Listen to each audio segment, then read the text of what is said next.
if you can get to $20,000 revenue in 3 months, I feel like you're better than most PhDs out there when it comes to business. Personally, learned way more about accounting and math and finance and marketing while I was building my own business than by all the 40 courses I took at Penn, right? Which has one of the best business schools in the world, right?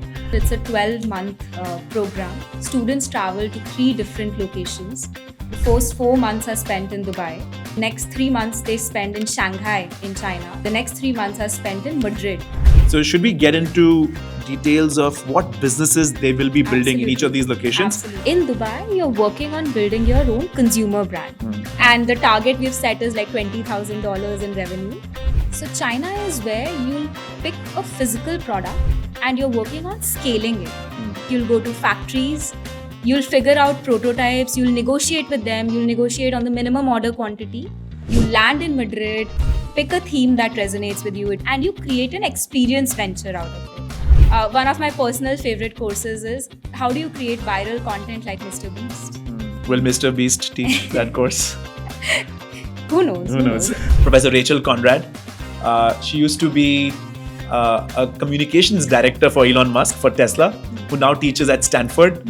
And she'll be teaching how to communicate your brand in a way that people remember your brand. For our UG class, which is again like 17, 18-year-olds, the average revenue for each business has been close to $10,000 in the first year. If you're just looking to travel and not necessarily reinvent yourself, there are cheaper, easier, simpler ways to travel. If you're looking to really become a different person, that would be the right reason to apply to Tetr. Hello everybody. Today is actually a very important day on campus here at Tetr. We're actually launching the first cohort of our Masters in Management, the MIM program. And so today, to discuss what the MIM program is, we have with us Srishti. Hi everyone. So Srishti, you went to HBS. And thereafter you worked in private equity before joining us here at Tetr. So can you please take us through quickly your journey? So basically I started my journey back in the day by doing my engineering from one of the most prestigious engineering colleges in the country, IIT Delhi.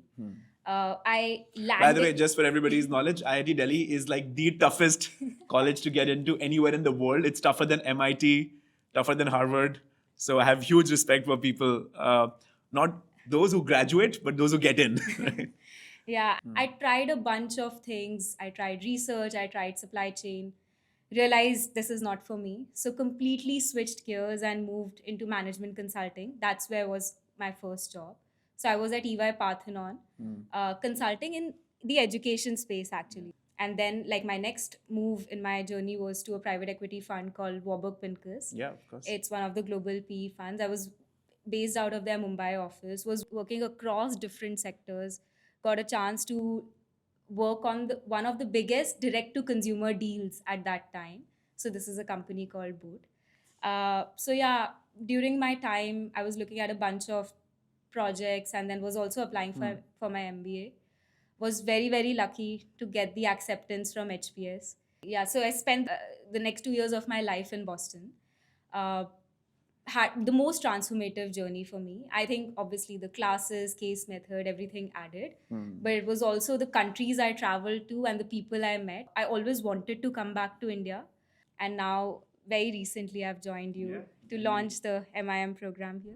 But I would love to know from you just how did the genesis of Tetr came about? What's the story behind it? I was so fascinated when I heard it that you had 100 students from 45 countries in your first cohort for a school that did not... I was blown away by that success story. And now you've 200, scaled it up to 200. Yeah, the next cohort is total of 300 now. Yeah. No, it's incredible. The reason we started Tetr was honestly that we wanted to experiment with a new form of education. One that is beyond exams and lectures and slides and grades and attendance and books. One where you actually break free from this concept of 4 walls and 4 years, right?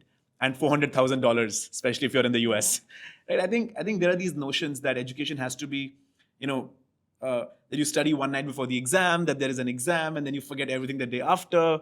And then at the end of the year or 2 years, you have on-campus recruitment, and then there is all this stress.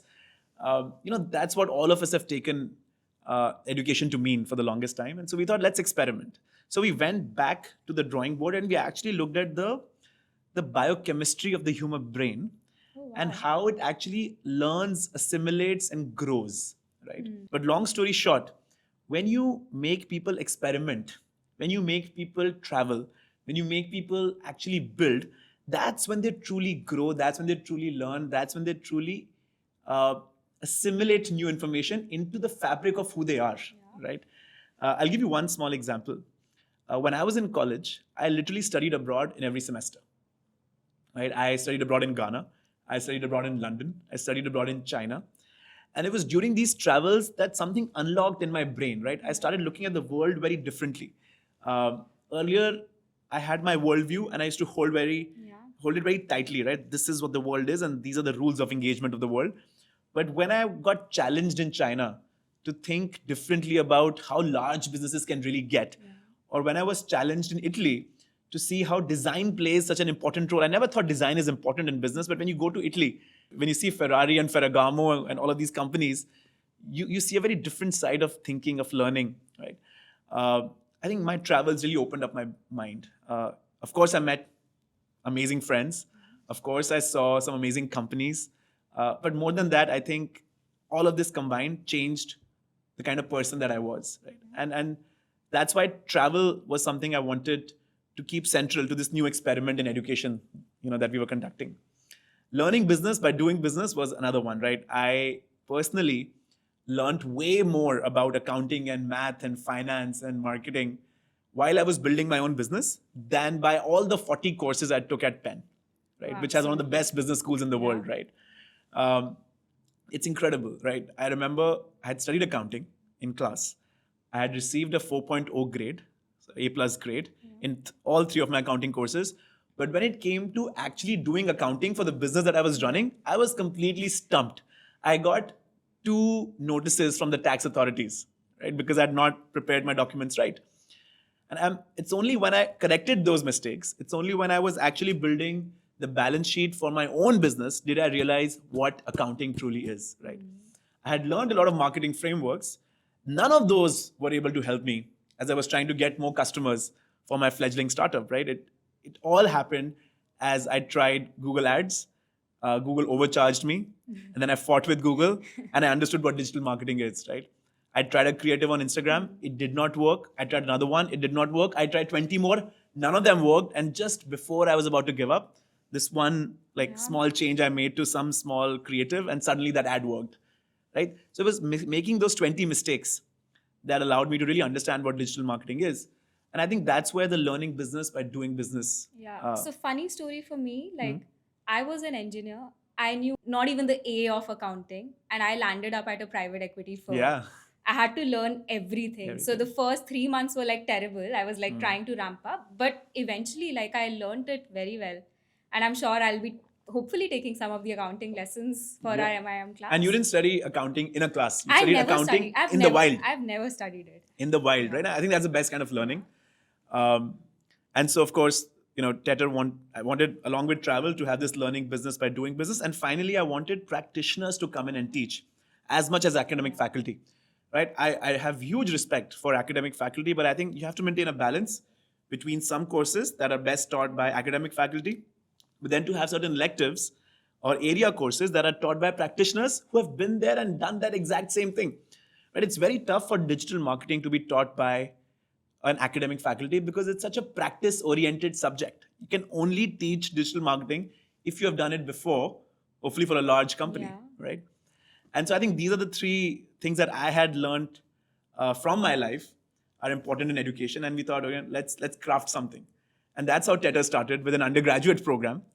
And I think in the beginning, it was the travel aspect that really attracted a lot of students, that shiny object syndrome. But over a period of time, it's really the learning business by doing business. It's really the practitioners who come in and teach that's kept the program sustainable, right? Yeah. I think I can't agree more with the practitioner's point that you bring in. HBS case study method is amazing, but some of the lectures that I remember or some of my favorites were always when the protagonist was in the room. because a case study would flow in a certain manner, but when the protagonist is there, I could also ask him, oh, but did you think about doing this, which is not mentioned in the case study? So it's like a living, breathing case study in itself. Right in front of you, right? Right in front of exactly. And also there's a certain amount of respect you have for that person. You're in awe of that person almost. And I think like that, when you're inspired like that, you want to learn that subject. Absolutely. You want to learn more about that person, Absolutely. right? When he's actually sitting or she's sitting right there, I think to me that makes a huge difference as well. And I think these are the learnings that build Tetr. The first cohort, we had 100 students from 45 countries, as you mentioned. The second cohort has doubled the number of students from almost 60 countries. You know what's interesting is that the representation of various countries in the cohort is exactly the same as the representation of those countries' population in the world population. That's amazing. I think I think people were looking for something like this. And all of us have had this conversation that education should be this, education should be that. We all have an opinion. But it just happens to be the case that no one has ever tried doing anything about it. People here who are watching this for the MIM program, right? And we should get into details of the MIM program. To begin with, can you just give us an overview of how you have planned the MIM program? Sure. I know it's a 1 year long program, but just take us through what this 1 year looks like, and then we'll break down various aspects of the program later. Absolutely. Happy to do that. So as you mentioned, it's a 12-month program. Students travel to 3 different locations. The first 4 months are spent in Dubai, where they're working on marketing and selling a product. The next 3 months they spend in Shanghai in China. They'll also visit Shenzhen, where they learn operations and supply chain. And the next 3 months are spent in Madrid, where they're working on building a services business and they learn content creation. And finally, the program ends with a 2-month-long internship, which could be in any part of the world. So that's the broad idea about it. Got it. Okay. So you've said lots of things in those 30 seconds. Yeah. And I want to break down each of them. Okay. So let's start with the first semester, sure, which is happening, as you said, in Dubai, right? First of all, why Dubai? Yeah. So I'll tell you why I picked each of the 3 places, and we've had like long discussions about this. But basically, all these 3 places, first of all, they represent the east, west, and the center. I think that was one part. And then the other thing is they also show you the different speeds in which the world is moving. So Dubai as a city has just been built real time, like really, really fast. It is for the young, it is for the ambitious. Shanghai, China for that matter, has existed for centuries. But the pace at which it has kept up with the modern world, the pace at which things have modernized, and it has kind of become the supply chain or the factory for the world. Yeah. I think that's amazing to me. And then Madrid represents a state of evolution for certain mature economies. Once a student has gone through this experience, I think they'll truly understand the different frames in which citizens of the world live. I studied politics when I was in college, and we had this concept of comparative politics. That the best way to understand politics is to compare the politics of one country to politics of another country. Right? That's when you truly appreciate what democracy means. Democracy in the absence of autocracy means nothing. Right? So I see what you're saying, right? So you get to see different parts of the world, how differently they behave, how differently they have grown, how differently how they operate.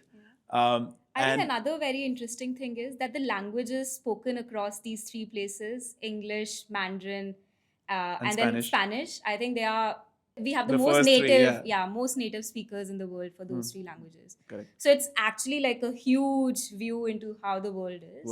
And that makes you prepared for a career like anywhere across the world. No, absolutely.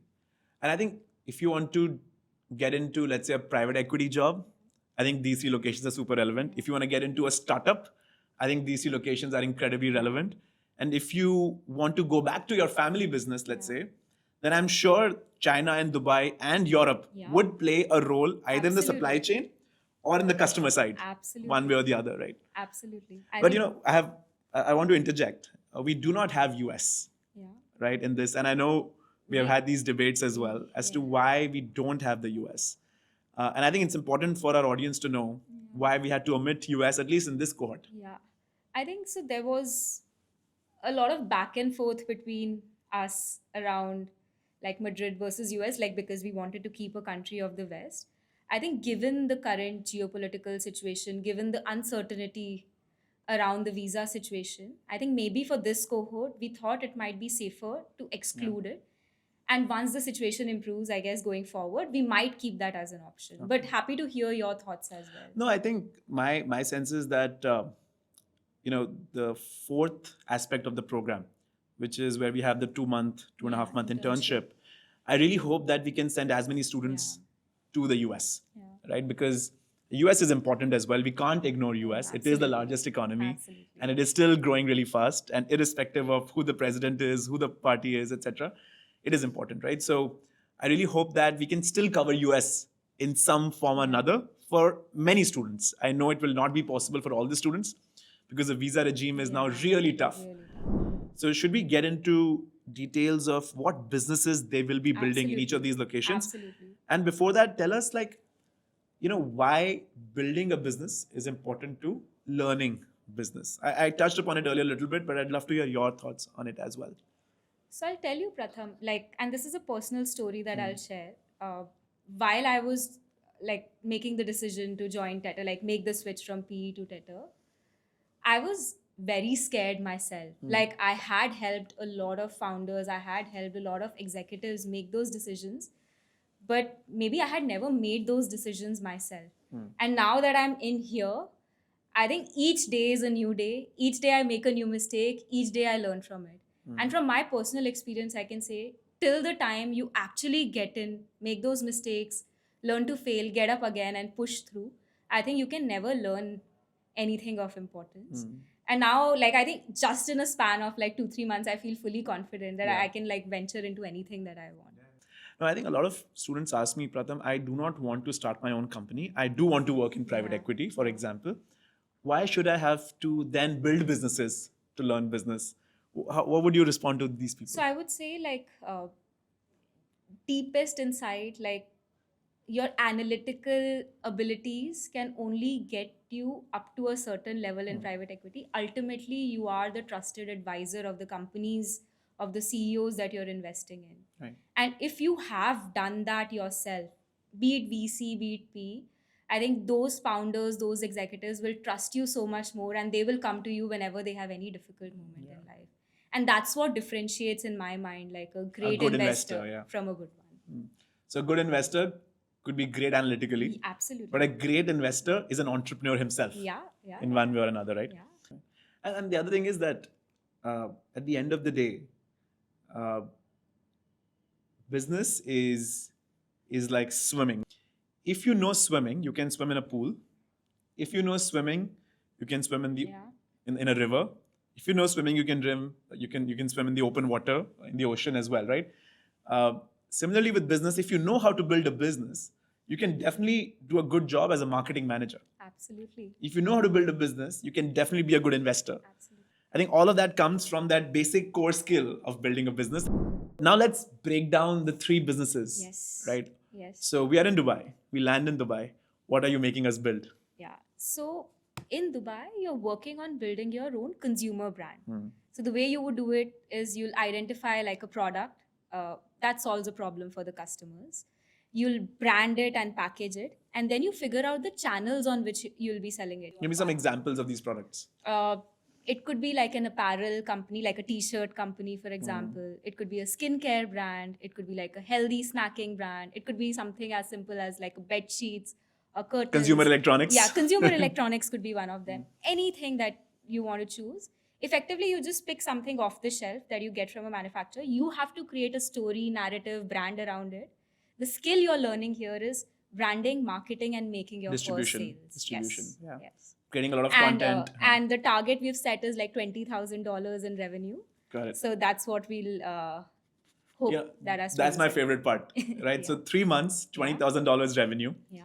If you can get to $20,000 revenue in 3 months, I feel like you're better than most PhDs out there when it comes to business, right? It's tough, but it's doable. Our undergrad kids have done it. Right?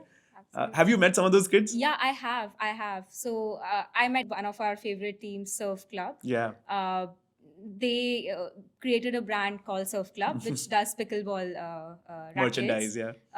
And I think they were close to $20,000 in revenue, if I'm not wrong. Yeah, I think 15,000 I remember, 15. right? But I think they must have crossed 20,000 by now for sure. Yeah, and then two of the biggest success stories that have come out of our undergrad are like two companies. One was the Bike Arena, which made almost $100,000 in revenue in a span of like 3 months. Selling That bikes was crazy. online. Yeah. And they were doing almost like 15% profit margins. There you go. And the another one was like a silverware brand, again like upwards of $100,000 in revenue. So first term, Dubai, 3 months, $20,000 consumer product. How confident are you that all of the student teams would be first be able to launch their products and second get to $20,000? I'm very, very confident around it. And maybe like over here, I can just share like for our UG class, which is again like 17, 18-year-olds, the average revenue for each business has been close to $10,000 in the first year. And this is when they were so much younger, without the experience, without the worldview. So I'm extremely hopeful that the MIM students will be able to knock this out of the park. Got it. All right. So clear about Dubai. Very excited to see what brands come up. What happens next in China? So China is where you'll pick a physical product and you're working on scaling it. So the option that we give to our students is that you could continue building on the product that you picked in your first term in Dubai. Or if that didn't work out, or if you want to work on something new, you could work on a new venture. But basically what you're learning here is operations and supply chain. So what you'll do is like you'll go to factories, you'll figure out prototypes, you'll negotiate with them, you'll negotiate on the minimum order quantity. And eventually the aim is that you come out of that semester with 3 prototypes, and I want them to target like a 10% profit margin. So in Dubai, you're essentially doing the revenue side of things. Yes. And now in China, you're focusing on the profit and the cost side of things. Cost side of things. And I think like the current cohort, again, let's talk about these 17, 18-year-olds. When they were in that part of the world, I think they were in Singapore, they have created, I think, 20 products. And they all launched those 20 products on Kickstarter to create a crowdfunding campaign. 12 products were able to hit their fundraise target 15 minutes. It was crazy watching. 15 minutes, right? So they thought a product. They designed a new product. They created the 3D model of it. They created a prototype of it. They created an amazing campaign. Some of the products were so innovative. Like one of my favorites was this hexagon-shaped beach mat. Yeah. Where you could like stack all of these mats together if you want to sit with a group, and you could like take your own piece separately. Like that was that so one. cool. There was a physical Kanban board. Yeah. Which was incredible. I'm definitely going to be using it. Yeah. And I think the team that got the maximum fundraise done was a team. They are making cards that glow in the dark. Yeah. Right. It's so simple. I'm so surprised it already does not exist in such a big way. So that's China. And then they finally end up in Madrid. Third business.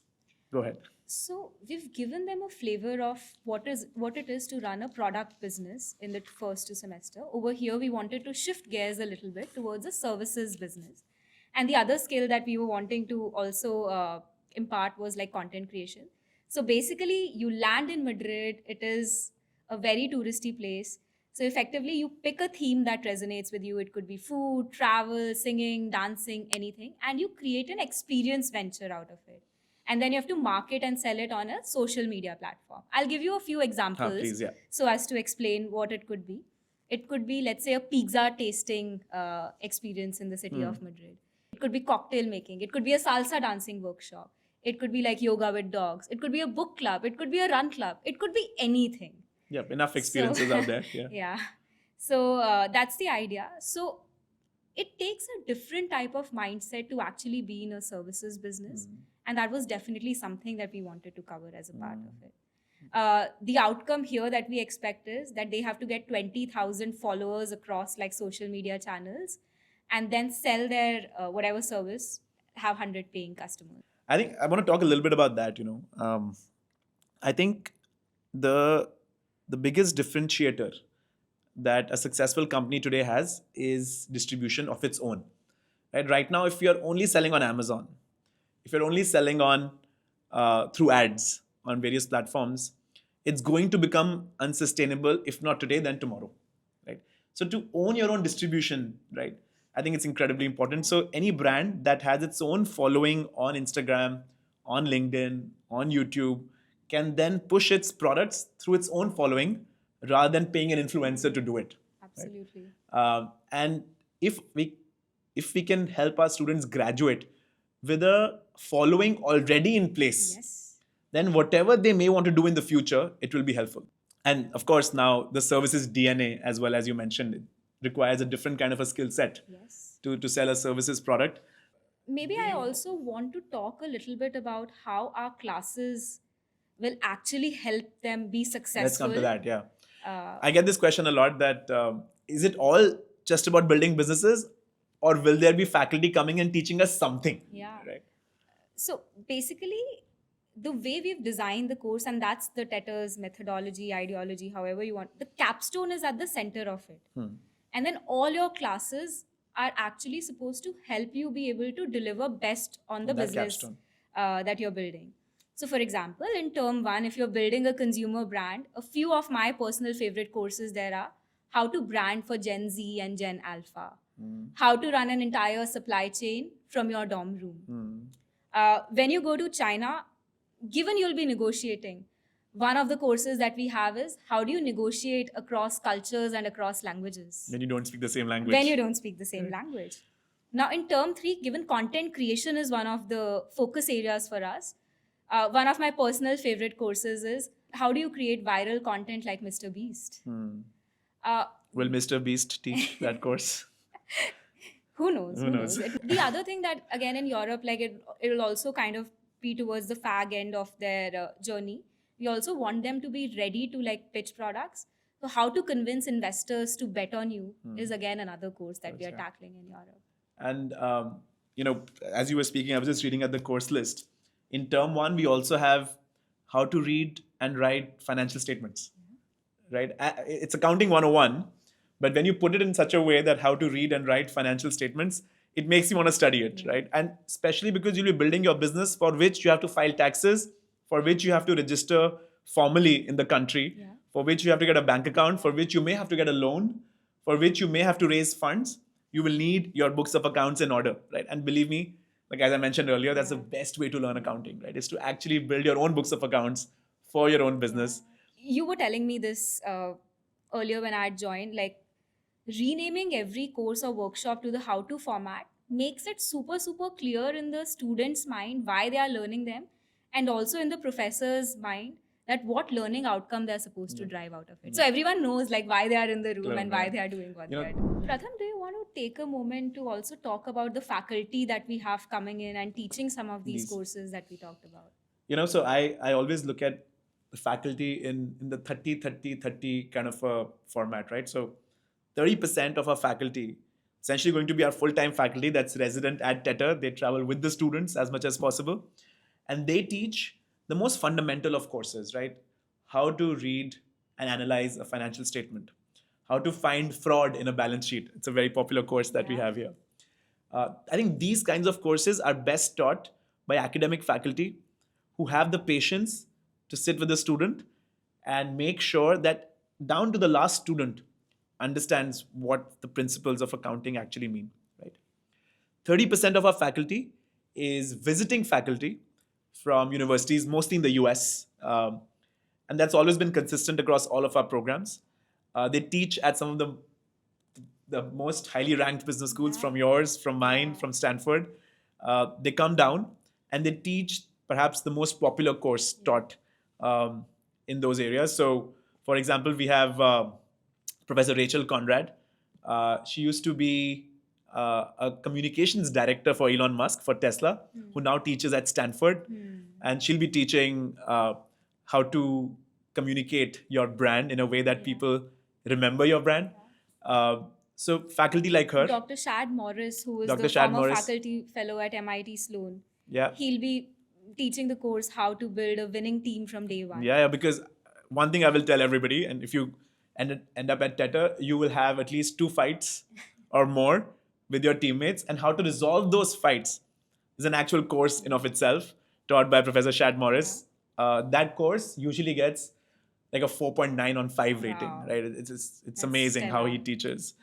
And the last 30% or 40% are practitioner faculty, so CEOs, MDs, CMOs, CFOs who come down and teach essentially what they recruit for, right, or what they want to see when they see young graduates.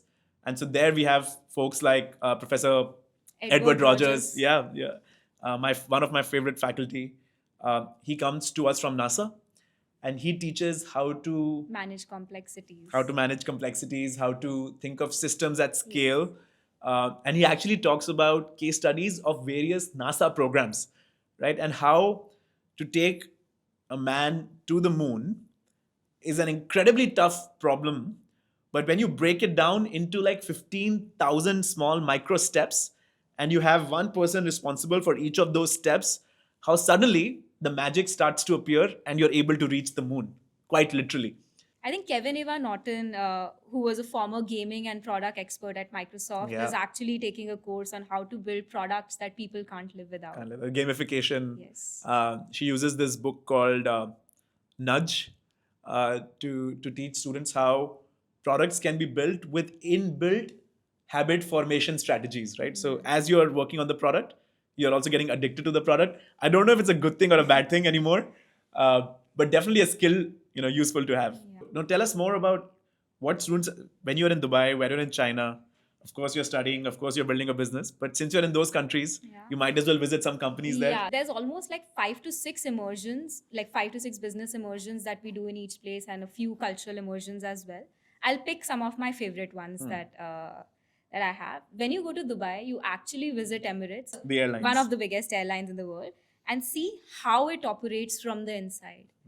I think the other one, I think in China, is like you will experience EV production at the Tesla Gigafactory. Like the largest, Yes. like human man-made structure. Absolutely. Yeah. Crazy. Absolutely. And then you also get to visit the Alibaba headquarters. Again, that has changed the story for e-commerce for the world. My favorite one in Dubai is actually the immersion, right? Where students actually see how the team behind Burj Khalifa actually worked its magic. Yeah.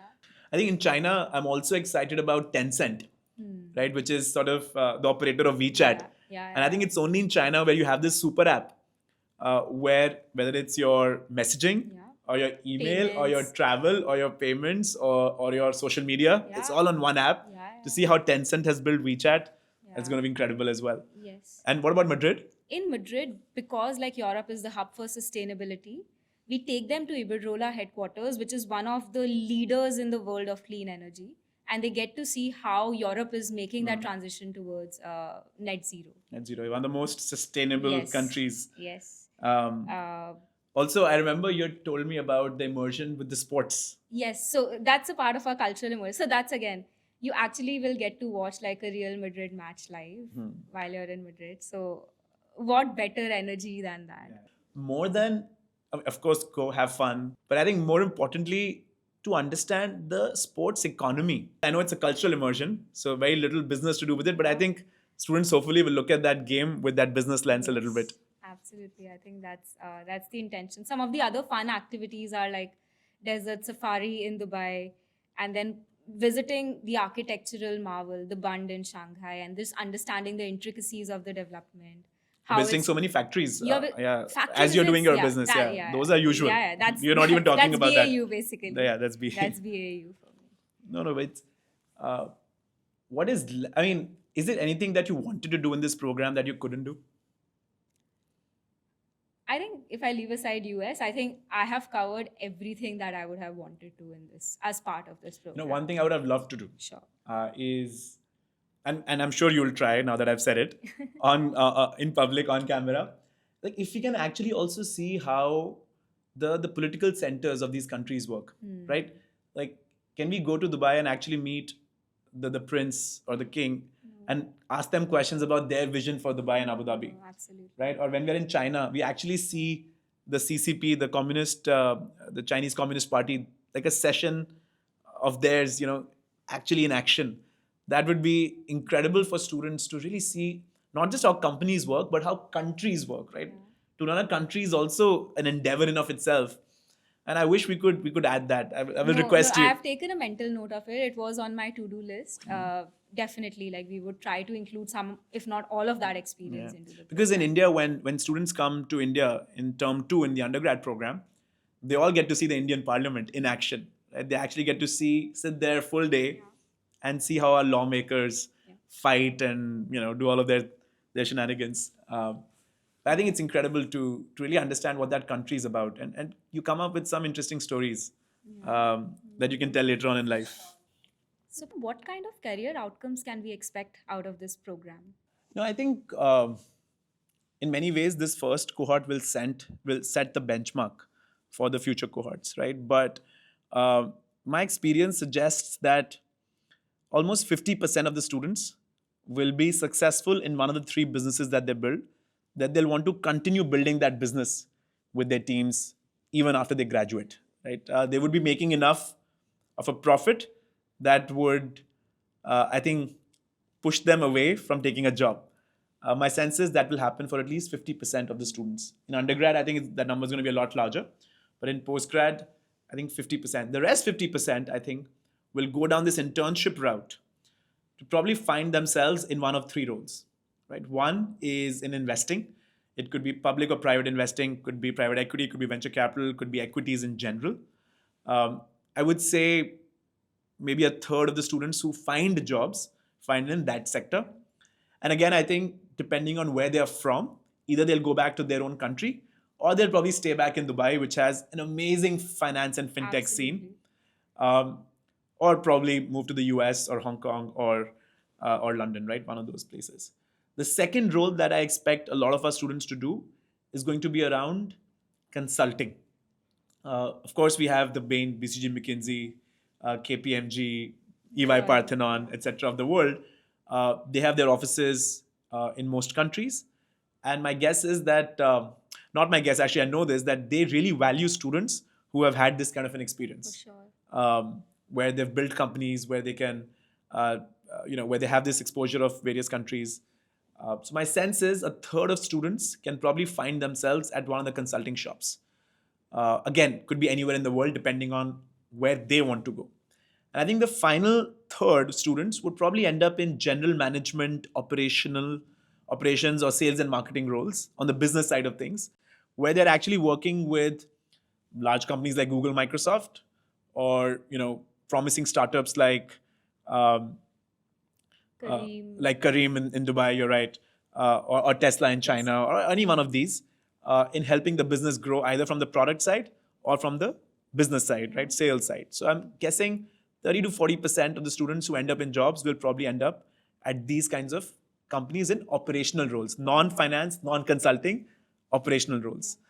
Um, I think there will also be some interesting students who will find themselves in roles which will be sort of more chief of staff, founder's office, entrepreneur in residence, right? Students who have high agency, high energy, high enthusiasm for a specific industry or a specific company can definitely find themselves in those kind of roles. Again, can be anywhere in the world. One area that I'm seeing, at least in the applications that are coming in, almost like 20% of the applicants come from family businesses. So I do expect many of the students to gain from this 1 year and then go back to their family businesses, make them global, add so much value, and take them to the next, level. What are your thoughts on that? I think someone who's finished the Tetr MIM program is not going to be happy just managing their family business. For sure. I'm sure they would want to transform it. They'd want to diversify. They'd want to add new revenue lines or just sort of stir the pot in some way. If they weren't wanting to do that, they won't even come to Tetr in the first place. I think the Tetr DNA of someone who comes to the DNA of someone who comes to Tetr and who graduates from Tetr will not just be satisfied with just business as usual, right? But I think for me, the biggest learnings that these people could take away are from their term in China, where they see how to modernize supply chains. And then from both Dubai and Europe, where they learn like modern means of marketing, digital marketing, content creation, Like that could open up so many new avenues of growth. And then the other piece, I think this is true for me, like given I came from HPS as well, you will have your peers, classmates in almost like so many different countries across the world. If you ever want to find like a connection, or if you want to expand your business into one of these locations, you will always have someone on your phone contacts who. For sure. I think whenever I travel, I hardly ever pay for hotels because you have friends, family in each part of the world now. And also, like, when you want to expand to another country, because you have a friend in that country, you can always pick up the phone and say, who are the top influencers that people follow? Which are the top companies that in this region would be my competitors? That network, we don't speak about it as much, and we haven't until just now. But I think what you gain the most from an MBA experience, and I'm sure you would agree, is that network of friends and mentors and professors literally all over the world. And I think with Tetr, that just gets accentuated even more because now you're also living in 3 different countries or 4 different countries. Yeah. But okay, I think we've covered a lot. Let's maybe take a break and tell people how they can apply for this program. Sure. Right? It's a different program. I'm sure the application is also different. Sure. So it's a very simple 3-step application process that we have. You go to our website, apply. Step 1 is you have to fill out an application form with a few sections. Basic like personal details, your educational experience, work experience, and then we have 2 amazing essays. One talks about your past achievements, and one is what type of impact you want to create in the world. After you've done this, then we do the fun part, which is the Tetr trial, the part that students or applicants love most about our process. So it's a AI based gamified exam. Uh, we are testing creative problem solving, communication skills, and then on screen presence, because we also have a surprise like video round as well there. And then the final step is like a personal interview with an industry leader to assess the fit for your program. Uh, we also have a bunch of scholarships that we give out. And while we are evaluating your candidature, we consider you for those scholarships as well. So it is best that you put your best foot forward in the application form, in the interview, everywhere. Do I have to prepare for the Tetr trial? To be honest, like there's no way you can prepare for the Tetr trial. Maybe 1 or 2 sections might be a little bit like GMAT, but the game, it's completely purely problem solving. The video prompts, you'll have to like do it on the spot. And this also kind of ties into the type of personalities that we are trying to identify at Tetr. We are looking for the spark or for something different. I think let's talk a little bit more about that. What is the Tetr vibe, right? What is the Tetr DNA? We've spoken about that. We mentioned that a couple of times, and I think that's a good segue to end on. Yeah. Who are we looking for? I would say I am definitely looking for spikes in your profile. Like a person who's done average across all fields does not stand out for me. But let's say if you've been, say, the football champion, or if you've followed your passion in tennis for very long, or let's say you've created social impact from a very young age, or let's say you've built your own entrepreneurial venture, like something that makes your profile stand out in some manner, that demonstrates leadership, creativity, problem solving initiative. I think that's what at least I'm looking for. But you should definitely add a lot more to this. No, I think I fully agree. I would say, I'll tell you what I'm not looking for. Sure. Right? I think we're not looking for someone who has always scored high grades and then nothing else in their lives, right? So grades are important, sure, but even if you have a 10 on 10, that doesn't mean that you will get in. And even if you have a 6 on 10, doesn't mean you will not get in, right? If you have other redeeming aspects about your life, we'd love to read more into that rather than just your grades. I think grades are a horrible predictor of someone's success, and we are really looking for, that insight into who you are. When you are given an opportunity, what do you do with that opportunity? When you met with an adversity in life, how did you get out of it? I think those are the nuances that we are truly looking for, not what your GPA was in your undergrad. For sure. I think we're looking for hustlers, and if you seek like comfort or certainty, that's not like a... You have to readjust yourself to 3 different countries, 3 different geographies, 3 different cultures, it's not easy.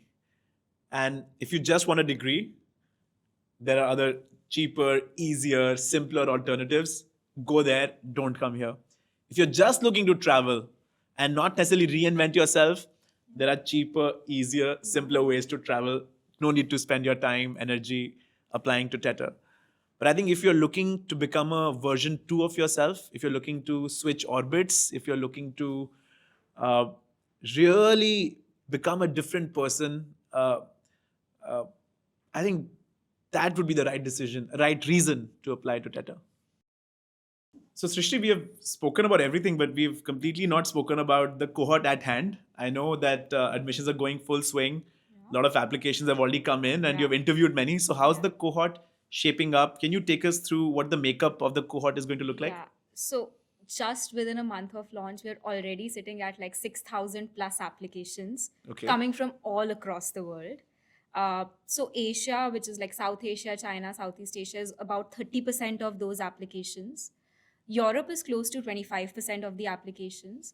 We're getting about 15% applications from the USA. LATAM is another like 25%.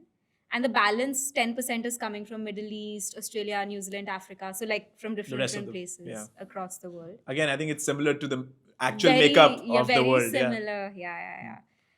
Some of the memorable profiles for me are, so there was this one Afghan woman. She's now living in the US. She's studying at a great university. But she grew up there and she began her life selling boiled eggs on the street with her brother. And she's done so much work for social impact, I can't tell. Like exceptional grades, exceptional everything. I would love to like have her in my cohort. We have a national level field hockey player. We have a professional volleyball player who's come in. At least 15, 20 of these people have built like full-blown entrepreneurial ventures of their own. So it's a stellar cohort that we are forming. Also seems quite diverse, not just geographically, but also when it comes to their backgrounds, right? You're saying so we do social impact to sports, to entrepreneurs. Yeah, we also have like a brand manager who's managed multiple brands of L'Oreal. We have someone from JP Morgan coming in. Got it. So like very diverse batch. You think like when you put a diverse group into a room, and I've seen that happen before, it takes them time to warm up to each other because they're so unlike each other? I would say, so again, I'm thinking about my HBS days. We were like 90 students from like 35, 36 countries all put together coming from different fields. I don't think it took us time. Somehow, like if you curate that atmosphere for them, you end up like becoming the bestest of friends. And then I think when you see your perspective shifting, I think that's an amazing experience or journey that no one can take away from you. Do you have different thoughts on this? No, I similar thoughts, but I think like the first 1 month, it takes you time to warm up. It takes you time to find your anchor, to find your ground, to find your footing, so that you can express yourself freely, right? You're still understanding what the frequency of the group is. It's so unique, it's so different. There will be some friction at the beginning for sure, but I think over a period of time, as that friction sort of smoothens out, you get a very nice, shiny group of people that works really well with each other. So I think managing expectations, the first month is going to be tough. Right? You'll get a lot of your opinions challenged, a lot of your worldview will be challenged. If you are from a certain country and you have a certain understanding of how the world works, suddenly you'll have a complete alternate view presented to you, and you'll have to resolve that somehow, right, in your head. It's a very beautiful evolution that happens, but it's an evolution nonetheless. Right, on that note, I think we've covered a lot. We should give people a break, maybe leave something for chapter 2 as well. But I think this was a very comprehensive discussion on what the MIM program is, and we heard from the creator of the program herself, why the 3 countries, what kind of businesses, what kind of faculty, what kind of outcomes. And if you have any further questions, you can definitely reach out to us. Your email address is? srishti.gupta@tetr.org. And I'm at pratham@tetr.org. Feel free to reach out to either of us. We'd be happy to connect and answer any questions. And looking forward to reading your application.